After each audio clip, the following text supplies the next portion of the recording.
بسم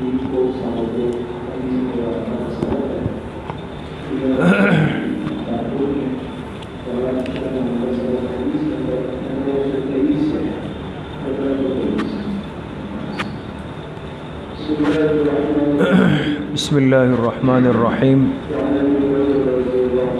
تعلیم then course سال اول کی تفسیر کا سبق شروع ہو رہا ہے۔ تمام ساتھی قرآن کریم بھی کھول لیں اور اپنی اپنی کاپیاں بھی کھول لیں۔ اسی طرح جو آن لائن مستورات و حضرات ہیں وہ بھی قرآن کریم اور اپنی کاپیاں کھول لیں۔ کس سورت تک ہم پڑھ چکے ہیں؟ سورہ معون تک۔ آج انشاءاللہ سورۃ الکوثر پڑھیں گے۔ پڑھیں اعوذ باللہ من الشیطان الرجیم، بسم اللہ الرحمن الرحیم، انا اعطیناک الکوثر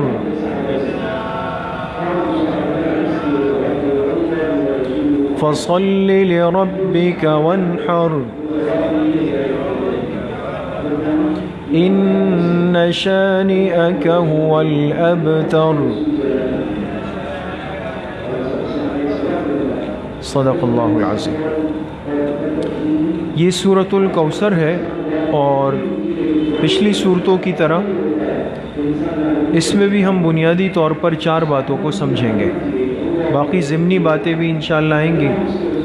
اس سورۃ الکوثر کا ترجمہ، اس کی وجہ تسمیہ، اس کا موضوع اور اس کا خلاصہ۔ اچھا، ترجمے سے پہلے ایک بات سمجھ لیں تو سورت کو سمجھنا آسان ہو جائے گا۔ جیسے آپ حضرات نے سورۃ الفیل میں پڑھا تھا کہ اس سورت کا ایک شان نزول ہے۔ کیا ہے؟ شان نزول سمجھتے ہیں نا؟ شان نزول کا مطلب یہ ہے کہ یہ سورت کیوں اتاری گئی۔ بعض سورتوں کے اترنے کے پیچھے کوئی سبب ہوتا ہے۔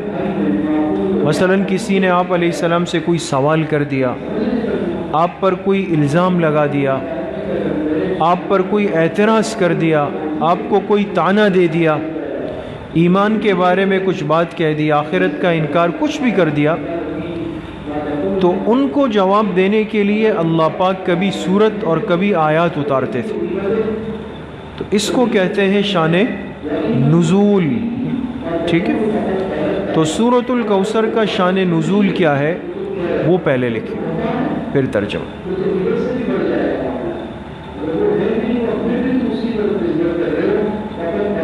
شان نزول، اولاد نرینہ کے انتقال پر، اولاد نرینہ، نرینہ جانتے ہیں نا، یعنی بیٹے، مذکر،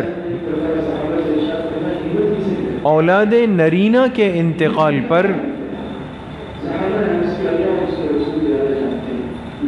مشرکین مکہ نے، لکھے نا، لکھے، اولاد نرینہ کے انتقال پر مشرکین مکہ نے خوشی کا اظہار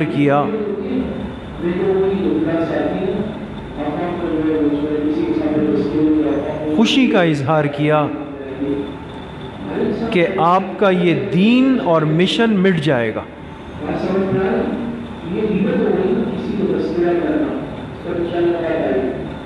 کہ آپ کا یہ دین اور مشن، یہ دین اور مشن مٹ جائے گا۔ بھئی نرینہ اولاد ہی نہیں ہے، بیٹے ہی نہیں ہے، کون کام آگے چلائے گا؟ تو اللہ تعالیٰ نے یہ صورت اتار کر، تو اللہ تعالیٰ نے یہ صورت اتار کر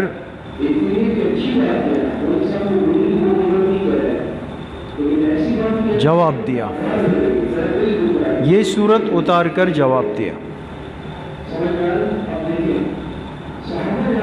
سمجھ گئے دوستو؟ یہ تو اس صورت کا شان نزول ہے۔ اب اس صورت کا ترجمہ انا اعطیناک الکوثر، بے شک ہم نے آپ کو عطا فرمائی ہے، بے شک ہم نے، اللہ تعالیٰ فرما رہے بے شک ہم نے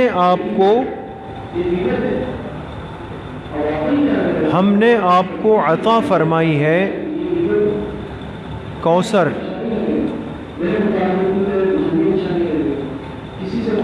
کوثر کے معنی ابھی آ رہے ہیں آگے، اس کے کئی معنی ہیں تو اس لیے اس کو الگ سے لکھتے ہیں۔ ہم نے آپ کو عطا فرمائی ہے کوثر۔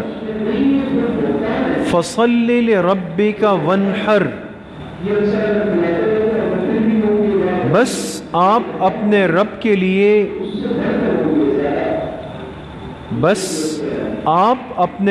لیے عبادت کیجئے،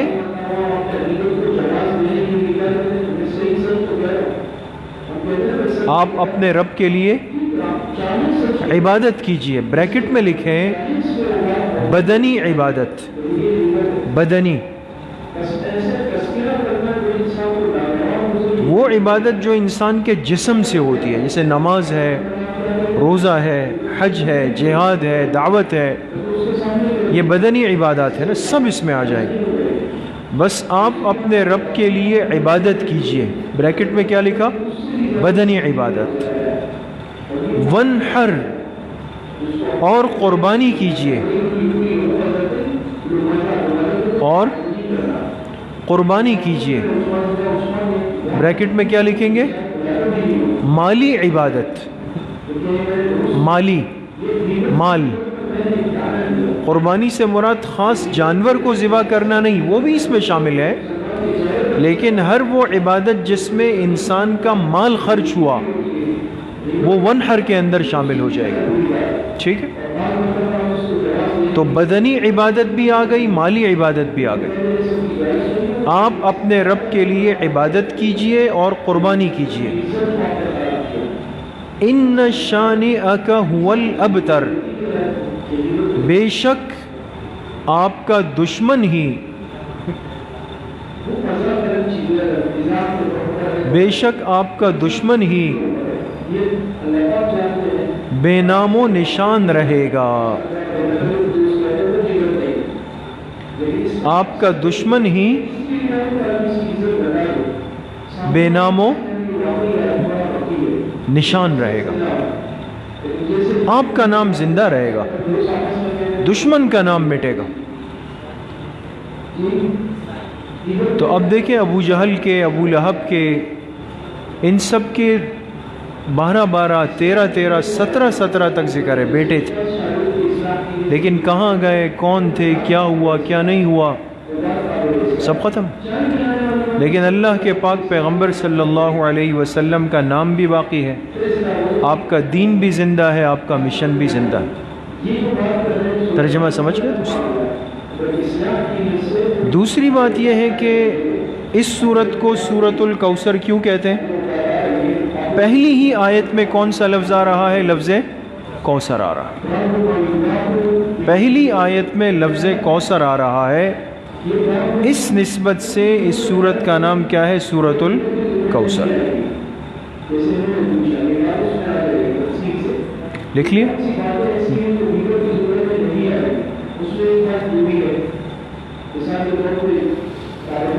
اچھا، اب اہم بات یہ ہے کہ کوثر کا کیا معنی ہے۔ موضوع اور خلاصے سے پہلے یہ بات سمجھ لیں کہ یہ جو اللہ پاک نے اپنے پیغمبر کو فرمایا نا، ہم نے آپ کو کوثر دی، اس کوثر کا معنی کیا ہے، کیا چیز ہے؟ لکھیں کوثر کا معنی، کوثر کا معنی، کوثر کا معنی، اس کے 4 مشہور معانی لکھے گئے، اس کے 4 مشہور معانی لکھے گئے۔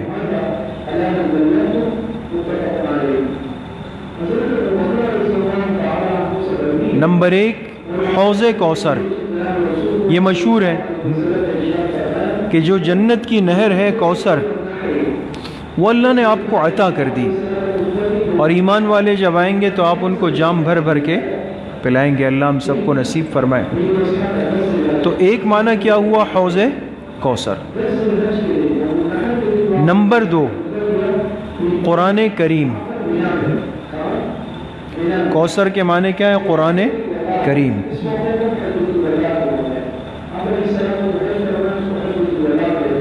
نمبر 3، تیسرا معنی ہے خیر کثیر۔ خیر کثیر، بہت ساری خیریں اللہ نے آپ کو دے دی، اس دنیا کی ہر خیر آپ کو دے دی گئی۔ کیا لکھا؟ خیر کثیر۔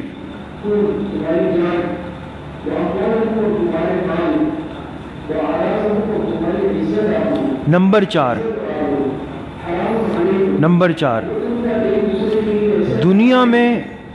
دنیا میں بقائے دین، دنیا میں بقائے دین، بقا کے معنی جانتے ہیں؟ باقی رہنا۔ تو دنیا میں بقائے دین اور آخرت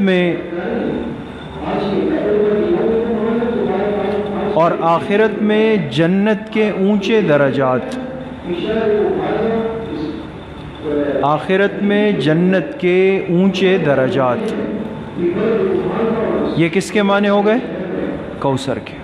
چوتھا معنی، اس دنیا میں آپ کا دین باقی رہے گا اور آخرت میں جنت کے اونچے اونچے مراتب آپ کو ملیں گے۔ تو کوثر کے کل معنی کتنے ہو گئے؟ 4 معنی ہو گئے۔ سمجھ میں آ گئے؟ اچھا، اب تیسری بات ہم کریں گے موضوع سورت۔ سورہ کوثر کا موضوع کیا ہے؟ عنوان کیا ہے؟ ٹاپک،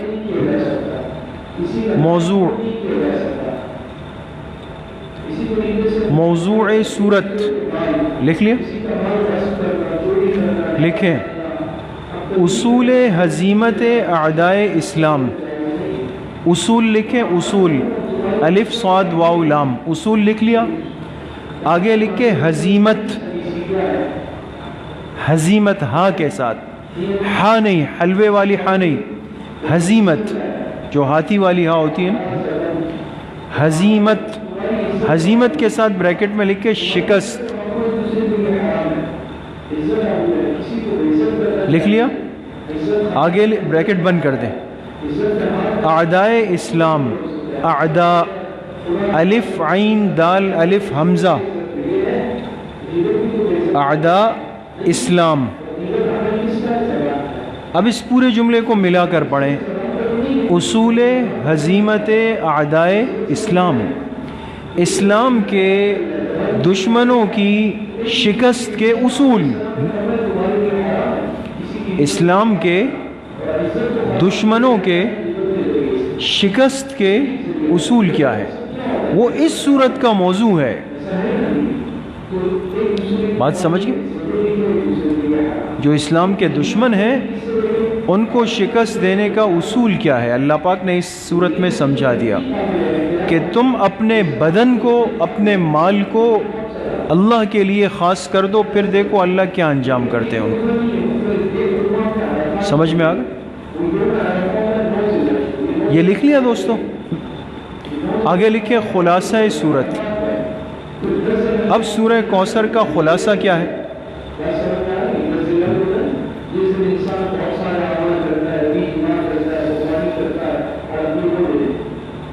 مشن اور مقصد حق کا بقا، مشن اور مقصد حق، مشن اور مقصد حق کا بقا و ترقی، مشن اور مقصد حق کا بقا اور ترقی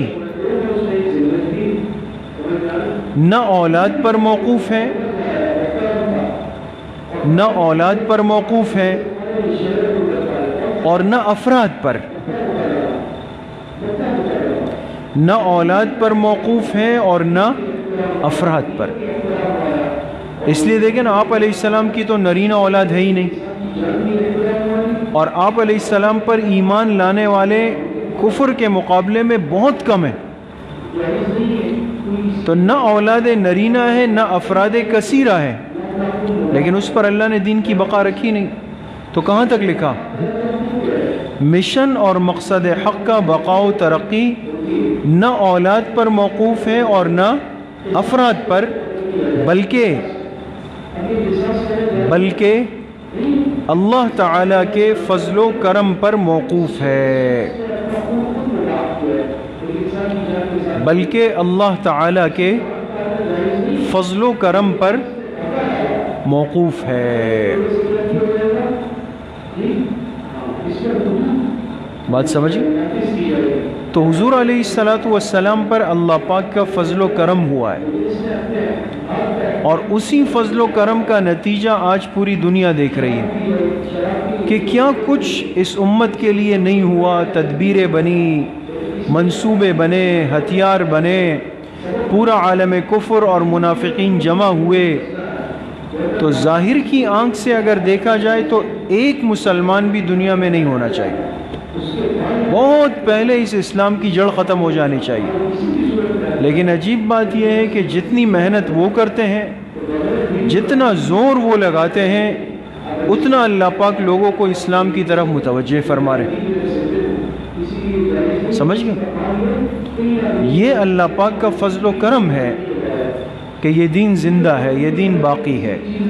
تو جب تک انسان بدنی اور مالی عبادت میں اپنے آپ کو لگا کر رکھتا ہے، اللہ کا فضل و کرم اس کی طرف متوجہ رہتا ہے. بات سمجھ گئے دوست؟ یہ بات بھی ختم ہو گئی دوست. اب آخری بات، ایک نکتے کی بات ہے. نکتہ لکھیں، نکتہ، نون کاف تا، نکتہ. اردو سے بھی اصل میں مناسبت بہت کم ہو گئی ہے ہماری، ہے نا؟ یہ بھی ایک مسئلہ ہے، یہ حقیقت ہے. یعنی اپنی بات پہلے کروں گا، اردو زبان سے بھی مناسبت بہت کم ہے. یہ جو ہم بولتے ہیں نا، یہ بولی ہے، یہ زبان نہیں ہے. زبان وہ ہوتی ہے جس میں اس زبان کی لغت کو پیش نظر رکھا جاتا ہے. بہت سارے الفاظ ہم اپنی اس اردو میں ایسے بولتے ہیں جو اردو لغت کے اعتبار سے بالکل غلط ہوتے ہیں، لیکن ایک بولی ہے نا، علاقوں میں، ماحول میں، معاشرت میں چل پڑی، تو اس کو اردو بولی بولا جائے گا، اردو زبان نہیں ہے. تو اس لیے آج بہت ساری باتوں میں مشکلات پیش آتی ہے کہ بھئی یہ تو عجیب و غریب لفظ آ گیا. وہ عجیب و غریب نہیں ہوتا ہے، ہم اس سے کٹ چکے ہوتے ہیں. خیر، نکتہ. اچھا، آپ حضرات یہ فرمائیں کہ اس سورہ کوثر میں کتنی آیتیں؟ 3 آیتیں. 3 ہے نا؟ اب لکھیں.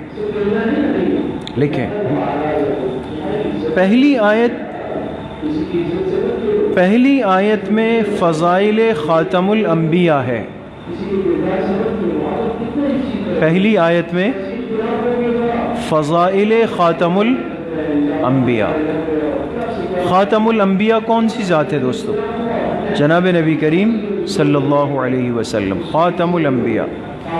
دیکھیے پہلی آیت، انا اعطیناک الکوثر، اے میرے حبیب پیغمبر ہم نے آپ کو کوثر دے دی. یہ آپ کے فضائل ہیں، مقام ہے. دوسری آیت میں فرائض خاتم الانبیاء ہے. فرائض. پہلی آیت میں کیا تھا؟ فضائل. لیکن دوسری آیت میں فرائض خاتم الانبیاء. فرائض کہتے ہیں ذمہ داری کو.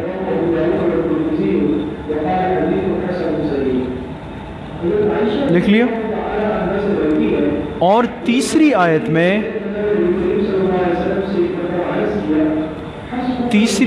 میں تسلی خاتم الانبیاء ہے.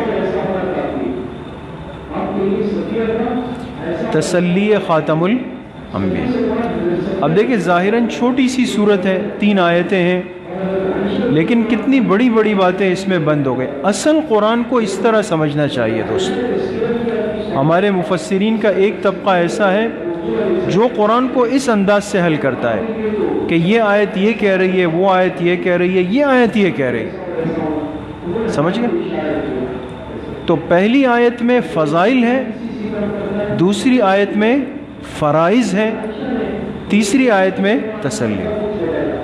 یہ پوری سورہ کوثر کی تینوں آیتیں تین باتیں آپ کو سمجھا رہی کہ انسان کو فضائل ملتے ہیں جب وہ فرائض پر آتا ہے، اور جب فرائض پر آتا ہے تو راستے میں مشکلات آتی ہے، تو پھر انسان کو اللہ پاک تسلی دیتے ہیں کہ آپ پریشان نہ ہو، میری ذات اور میری مدد و نصرت تمہارے ساتھ۔ بات سمجھ گئے دوستو؟ یہ سورہ کوثر ختم ہو گئی، اور جیسے آپ حضرات نے ابھی سنا کہ انشاءاللہ آپ حضرات کا امتحان ہے، کب ہے؟ اگلی منگل کو نا، منگل کے دن انشاءاللہ، تو ساتھی اس کی خوب تیاری کریں گے۔ اور جو پرچے آپ کے، ہم پرچے بنا کے دے چکے ہیں دوست، بنا کر ہم دے چکے ہیں، حوالہ کر چکے ہیں، تو جو آئے گا وہ اسی میں سے آئے گا، اس سے باہر ایک بات بھی آپ سے نہیں پوچھی گئی کہ کوئی یہ کہے کہ بھئی یہ تو بہت مشکل آ گیا ہے، تو وہ تو پڑھایا ہی نہیں تھا استاذ نے، ایک بھی ایسے نہیں ہو۔ وہی باتیں جو آپ نے یہاں پڑھی ہے، سوال بھی وہی ہوگا، اور بالکل آسان۔ تو تھوڑی سی توجہ رکھیں گے اور ہر بات کو سمجھیں گے۔ بحیثیت ایک طالب علم کے، ایک مزاج انسان کے اندر ہوتا ہے، آپ نے غور کیا ہوگا کہ ایک طالب علم جو ہوتا ہے نا، وہ امتحان کے زمانے میں یہ خود طے کرنے بیٹھ جاتا ہے، کہتا ہے یہ اہم ہے، یہ غیر اہم، یہ امپورٹنٹ ہے اور یہ امپورٹنٹ نہیں ہے، خود طے کر رہا ہوتا ہے۔ اور جب وہاں پہ پھنس جاتا ہے تو پھر گھر پہ آ کے کہتا ہے اپنے والدین سے کہ وہ جو ہے بالکل آؤٹ پر چاہا ہے، آج کل کہتے ہیں نا آؤٹ پر چاہا ہے، یعنی میں نے تو اس کی تیاری کی اور بالکل غیر اہم جگہ۔ تو ارے بھائی، آپ کو یہ کس نے کہا تھا کہ پرچہ آپ کے مشورے پہ بنایا جائے گا؟ آپ حضرات تو ایسے نہیں ہیں ماشاءاللہ، آپ کی نظر تو پوری کاپی پر اور پوری کتاب اور قرآن کریم کی ایک ایک آیت پر ہوگی انشاءاللہ۔ مقصد یہ ہے کہ ہر چیز کو نظر سے ضرور گزاریں، یہ اس دن آپ کو فائدہ دے گی۔ بعض چیزیں بہت آسان چھوٹی سی لگتی ہے، لیکن اچانک وہ آ جاتی ہے، پھر انسان سوچتا ہے کہ بھئی یہ کیا ہوگی۔ سمجھ میں آ گئی بات دوست؟ تو تیاری کریں اور منگل کے دن وقت پہ پہنچنے کا اہتمام کریں۔ ہر ساتھی کو پورے نمبر لینے انشاءاللہ، پورے نمبر لیں گے نا انشاءاللہ، یعنی آپ سال اول کے ساتھی اتنی محنت کریں کہ یہاں دوم پوزیشن کا بھی سوال نہ ہو، سب کی اول پوزیشن، ٹھیک ہے؟ السلام علیکم۔